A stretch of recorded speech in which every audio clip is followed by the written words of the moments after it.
Le double de Dostoïevski, chapitre 7.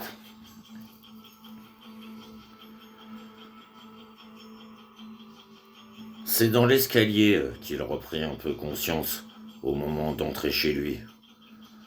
Ah, mais quelle tête d'âne, seconda-t-il mentalement. Ah, mais où est-ce que je l'emmène? C'est moi-même qui me passe la corde au cou. Que pensera donc Petrouchka en nous voyant ensemble? Qu'est-ce que cette fripouille ira penser maintenant, soupçonneux comme il est? Mais il était trop tard pour se repentir. Monsieur Goliathkin frappa, la porte s'ouvrit et Petrouchka se mit en devoir de débarrasser son maître et l'inviter.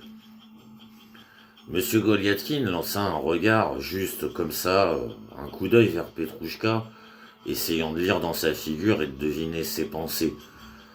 Mais à son étonnement le plus profond, il vit que son serviteur ne songeait nullement à s'étonner, et même au contraire, que c'était comme s'il attendait quelque chose de ce genre. Bien sûr, même cette fois, il faisait des yeux de loup, il vous lorgnait de biais, comme s'il s'apprêtait à vous manger.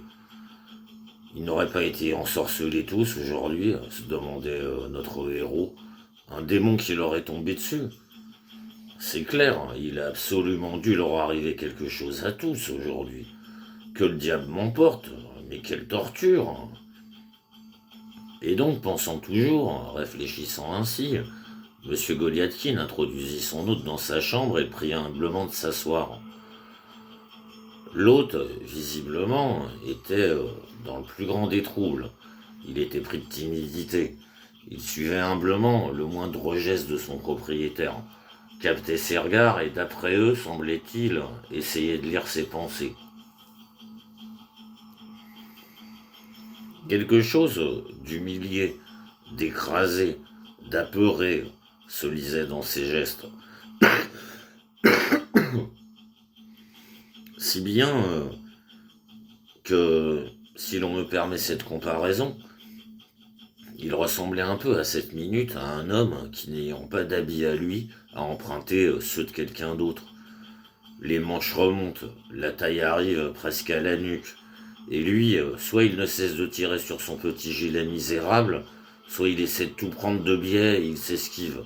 Soit il essaie de se cacher quelque part, il tente d'attraper votre regard, il tente l'oreille, savoir si les gens ne parlent pas des circonstances qu'il traverse, s'ils ne se moquent pas de lui, s'ils ne le ridiculisent pas. Et il rougit cet homme-là, et il se perd cet homme-là, et l'amour-propre qui souffre.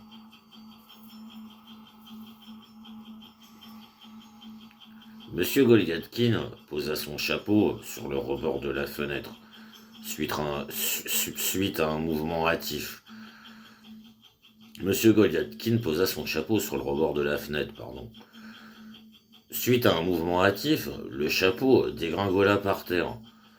L'invité à la seconde se précipita pour le ramasser, l'épousseter, le reposer délicatement à sa place et mit le sien par terre, à côté de la chaise sur un coin de laquelle, humblement lui-même, il avait trouvé place. Cette petite circonstance ouvrit un peu les yeux de M. Goliathkin. Il comprit que le besoin qu'il éprouvait était extrême, et c'est pourquoi il n'éprouva plus de gêne pour savoir comment commencer avec son invité, en lui laissant à lui le soin, comme cela devait être, de le faire. L'invité, de son côté, lui non plus, ne commençait rien. Honte ou timidité, ou déférence qui lui faisait attendre que ce soit son hôte qui le fasse, nul ne le sait. C'était difficile à savoir. Sur ces entrefaites, Petrouchka fit son entrée.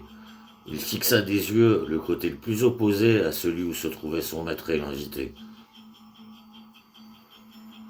Pour le repas, vous voudrez que j'en prenne 2 portions demanda-t-il d'une voix insouciante et un peu enrouée.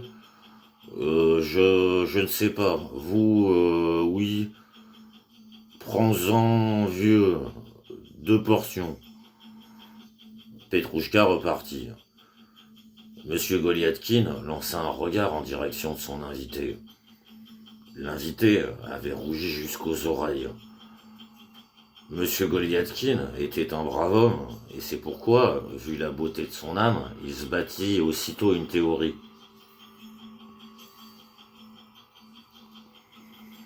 Un pauvre homme, se disait-il. Et puis sa place, il ne l'a que depuis un seul jour. Il a souffert, hein, il faut croire. Si ça se trouve, le seul bien qu'il a, c'est un habit correct. Mais lui-même, il n'a pas de quoi se payer un repas. Ou ce qu'il est écrasé. Bon, ça ne fait rien.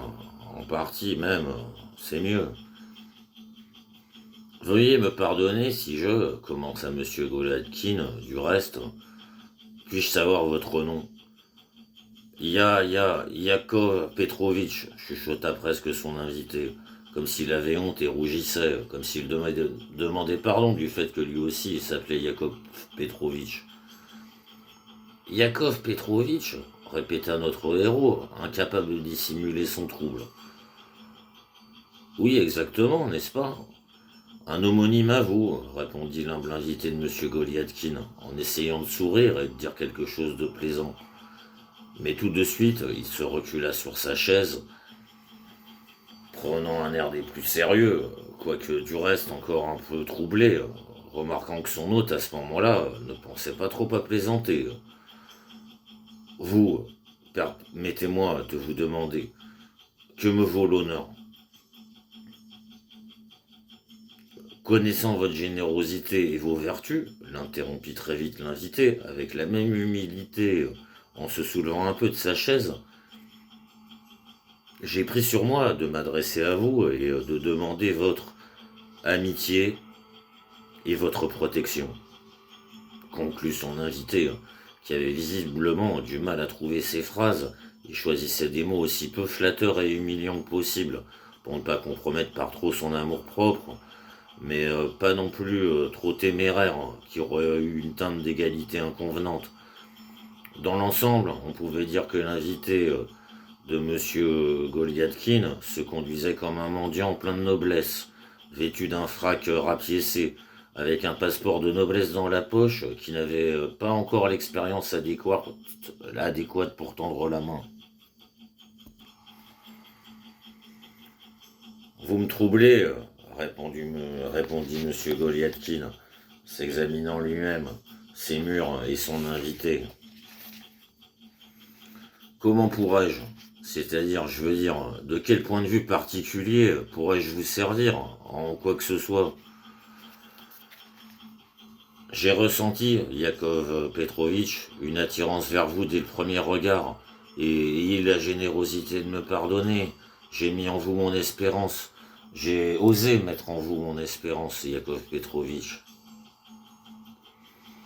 Je... Je suis perdu ici, Yakov Petrovitch.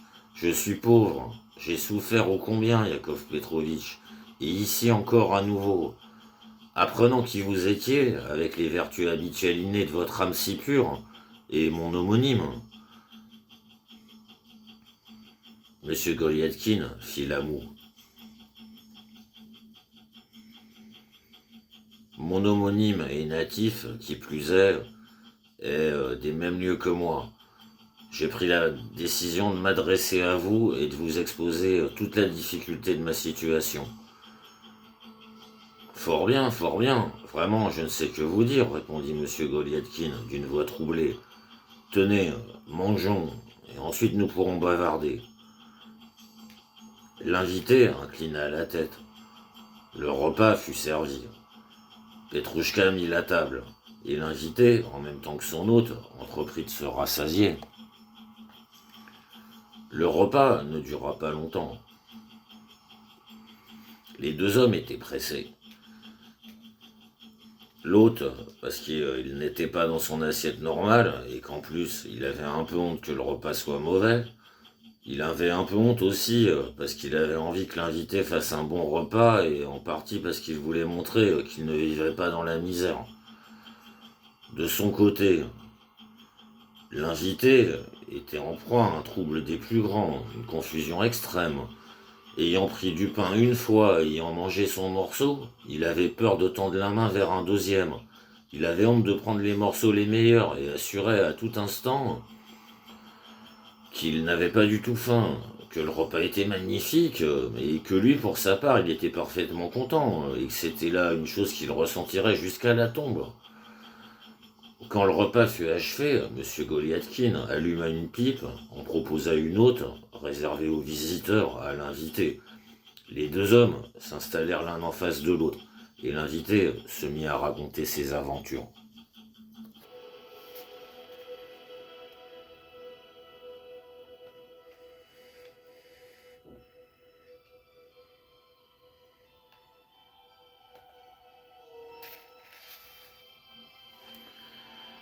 Le récit de M. Goliathkin cadet dura bien 3-4 heures. Le récit de M. Goliathkin cadet dura bien 3-4 heures.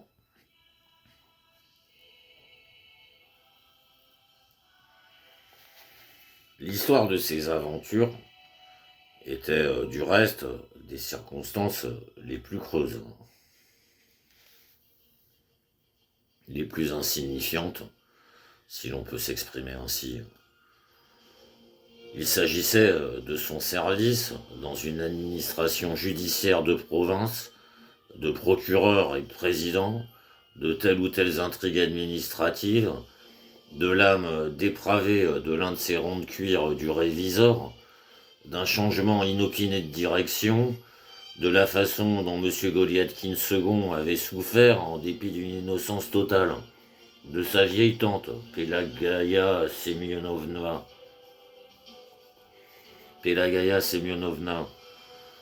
de la façon dont, suite à différentes intrigues de ses ennemis, il avait perdu sa place et s'était rendu à pied jusqu'à Pétersbourg, dont il souffrait et vivait dans la misère ici, à Pétersbourg, dont pendant longtemps en vain il avait cherché une place, avait dépensé tout son argent, n'avait plus le sou, était pour ainsi dire à la rue, ne mangeait que du pain noir qu'il arrosait avec ses larmes, dormait par terre, et dont, enfin, un brave homme s'était occupé de son sort, l'avait recommandé, et généreusement lui avait trouvé cette nouvelle place. L'invité de M. Goliathkin pleurait en racontant, et essuyait ses larmes avec un mouchoir à carreaux qui ressemblait fort à une nappe.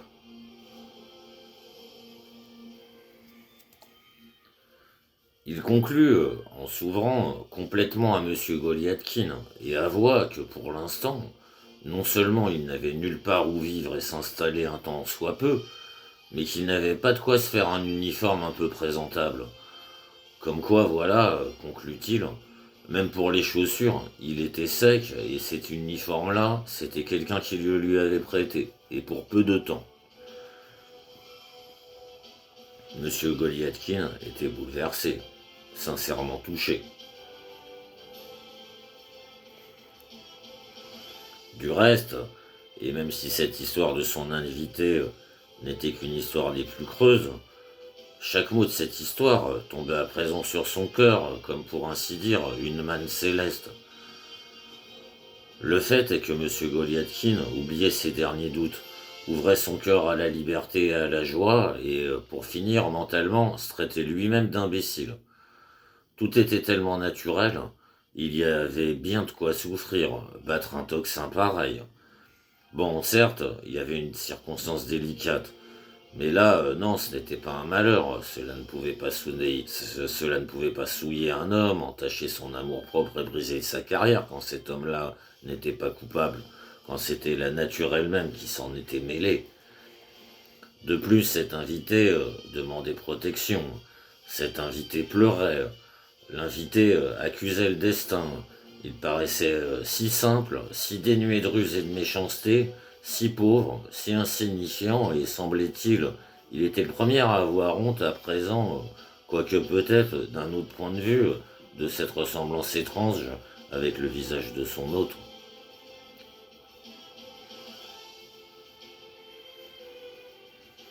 Quant à sa conduite, elle inspirait la plus grande confiance. Il ne regardait qu'au plaisir de son hôte, et le regard qu'il avait, c'était le regard d'un homme torturé par des remords de conscience et qui se sent coupable devant autrui.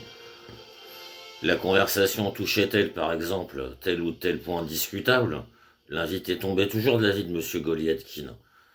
Mais si par mégarde il se lançait dans un avis contraire à M. Goliathkin et remarquait qu'il faisait fausse route, il corrigeait tout de suite son discours, s'expliquait et donnait aussitôt à savoir que tout cela, il le concevait exactement de la même façon, il le concevait exactement, tout cela, il le concevait exactement de la même façon que son hôte, qu'il pensait comme lui, et posait sur tout ça exactement le même regard que lui. Bref, l'invité faisait absolument tous les efforts pour toucher M. Goliathkin. Si bien que M. Goliathkin finit par conclure que son invité devait être un homme aimable de tous les points de vue. Sur ces entrefaites, on servit le thé. Il était déjà 8 heures passées. M. Goliathkin se sentait d'une humeur radieuse. Il s'égaya, se laissa aller, se débrida et se lança peu à peu dans une conversation des plus vives et des plus passionnantes avec son invité. M. Goliathkin, sous le coup de la joie, aimait parfois raconter des choses intéressantes. Cette fois aussi, il raconta plein de choses à son invité sur la capitale, ses distractions et ses beautés, le théâtre, les clubs, un tableau de Brioulov, sur la façon dont 2 Anglais étaient venus exprès d'Angleterre à Pétersbourg pour voir la grille du jardin d'été et qu'ils étaient repartis tout de suite. Sur le travail, sur Olsofie Ivanovitch et sur Andrei Filipovitch, sur le fait que la Russie marchait d'heure en heure vers la perfection et que c'était là que fleurissent les sciences du langage. Sur la petite histoire lue récemment dans l'Abeille du Nord. Revue littéraire à tendance populiste très conservatrice et largement diffusée à l'époque. Brujlov, le peintre russe le plus célèbre, sans doute de la première moitié du XIXe siècle. Son tableau le plus fameux, Le dernier jour de Pompéi, 1833, fut à l'origine d'une grande polémique.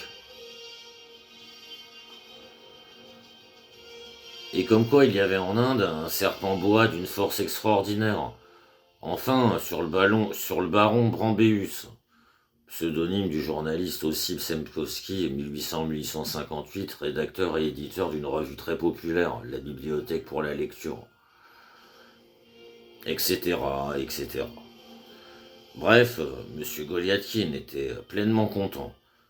D'abord parce qu'il était entièrement tranquille, ensuite parce que, non seulement il n'avait pas peur de ses ennemis, mais il était même prêt à présent à les défier, tous, pour le combat décisif. Et enfin parce que c'était lui-même, en sa personne, qui se montrait un protecteur, et enfin faisait une bonne action.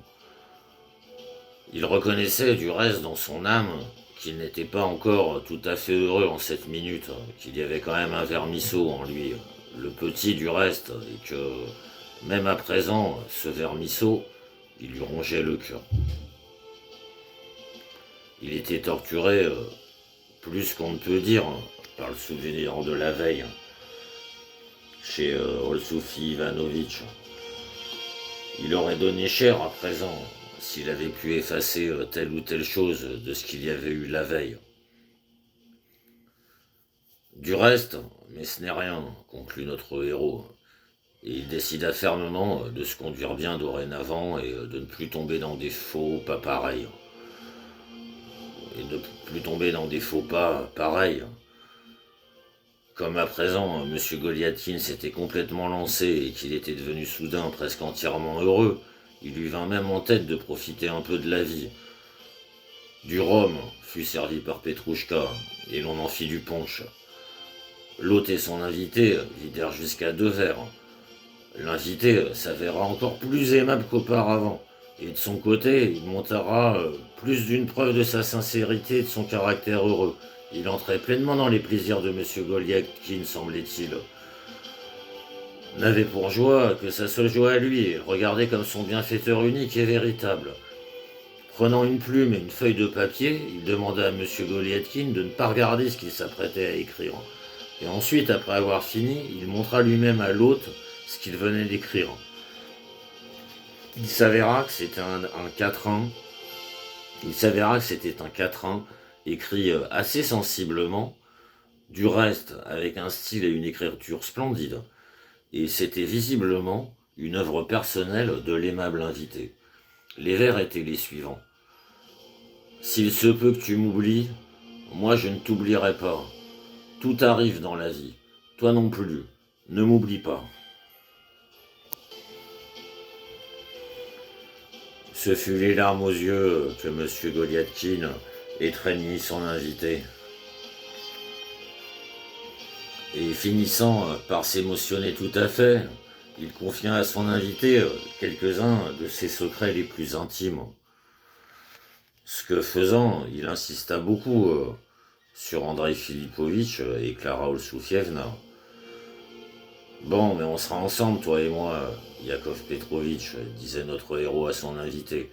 Toi et moi, Yakov Petrovitch, on va vivre comme le poisson et l'eau, comme des frères. Nous autres, mon vieux frère, on va ruser ensemble. De notre côté, on va mener l'intrigue, histoire de les démolir. On les démolira, on les démolira, avec l'intrigue, eux. Mais eux, toi, tu ne leur fais jamais confiance. Parce que je te connais, Yakov Petrovitch, et je comprends ton caractère. Toi, tu serais capable de tout raconter avec ton cœur pur. Toi, vieux frère, méfie-toi d'eux, tous tant qu'ils sont. L'invité était pleinement d'accord. Il remerciait M. Goliathkin et lui aussi, il finit par verser quelques larmes. Tu sais, Yasha, continuait M. Goliathkin, d'une voix tremblante, tout alanguie, toi, Yasha, installe-toi chez moi pour un temps, ou installe-toi pour toujours, on sera ensemble. C'est vrai quoi, vieux, hein. Ne t'en fais pas, ne proteste pas si entre nous maintenant il y a une circonstance comme ça. C'est un péché, vieux frère, de murmurer. C'est la nature. Parce que la mère nature est généreuse. Voilà, vieux frère Yasha. Je t'aime fraternellement, je te dis. Non, toi et moi, là, Yasha, on va ruser et de notre côté, on va creuser des choses trappes et on leur mouchera le nez. Le punch, on arriva au troisième, puis au quatrième verre pour chaque frère. Et c'est alors que M. Goliathkin se mit à éprouver deux sensations. La première, c'est qu'il était extraordinairement heureux, et l'autre, c'est qu'il n'arrivait plus à tenir sur ses jambes. L'invité se lava de soi, fut prié de rester dormir. On fit un lit, tant bien que mal, avec deux rangs de chaises mises côte à côte. Monsieur Goliathkin cadet déclara que sous un toit ami, le sommeil était doux même sur un plancher nu, que de son côté il pouvait s'endormir n'importe où, avec humilité et reconnaissance, qu'à présent il se trouvait au paradis et que finalement il avait supporté dans sa vie beaucoup de malheurs et de peines, il avait tout vu, tout traversé, et qui pouvait connaître l'avenir, peut-être qu'il en verrait encore. Monsieur Goliathkin aîné protesta contre tout cela et se mit à démontrer qu'il fallait mettre tout son espoir en Dieu. L'invité tomba parfaitement d'accord du fait que c'était l'évidence. Il n'y avait personne de mieux que Dieu. Là, Monsieur Goliathkin aîné remarqua que les Turcs avaient d'un certain point de vue raison quand ils invoquaient jusque dans leur sommeil le nom de Dieu.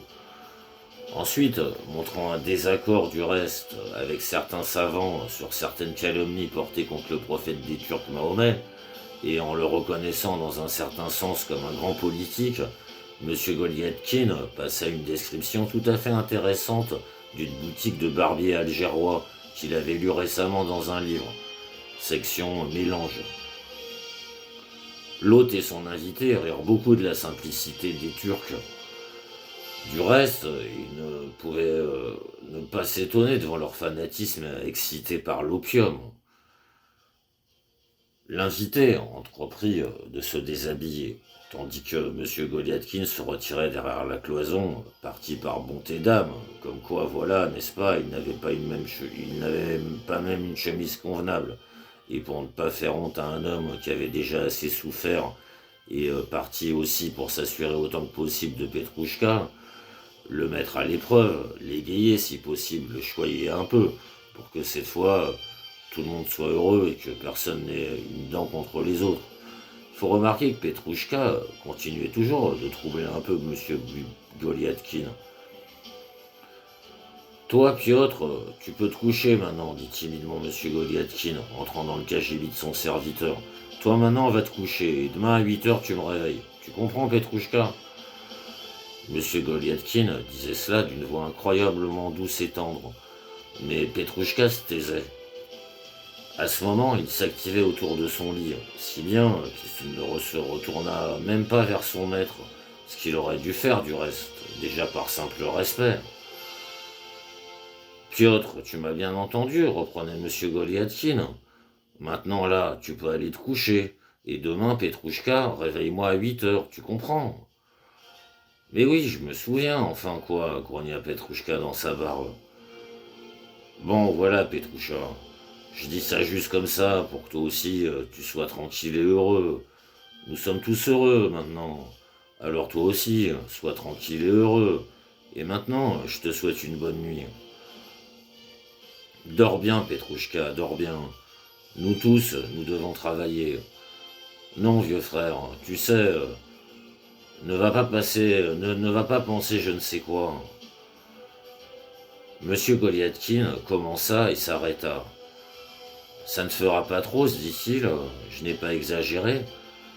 Toujours pareil, il faut toujours que j'en fasse trop. Notre héros sortit de chez Petrouchka très mécontent de soi. De plus, la grossièreté et la raideur de Petrouchka l'avaient un peu vexé. On flatte une fripouille. Son maître qui fait un honneur à une fripouille, et lui, il ne le sent pas, se dit M. Goliathkin. Du reste, quel sale instinct est là, toute cette race. Tanguant un peu, il retourna dans sa chambre et voyant que son invité avait fini de se coucher, il s'assit une minute sur le lit à son chevet.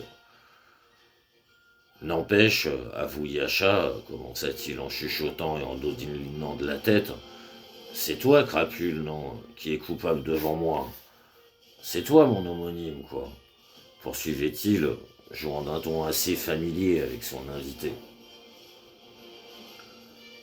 Au bout du compte, M. Goliathkin le quitta amicalement et partit se coucher.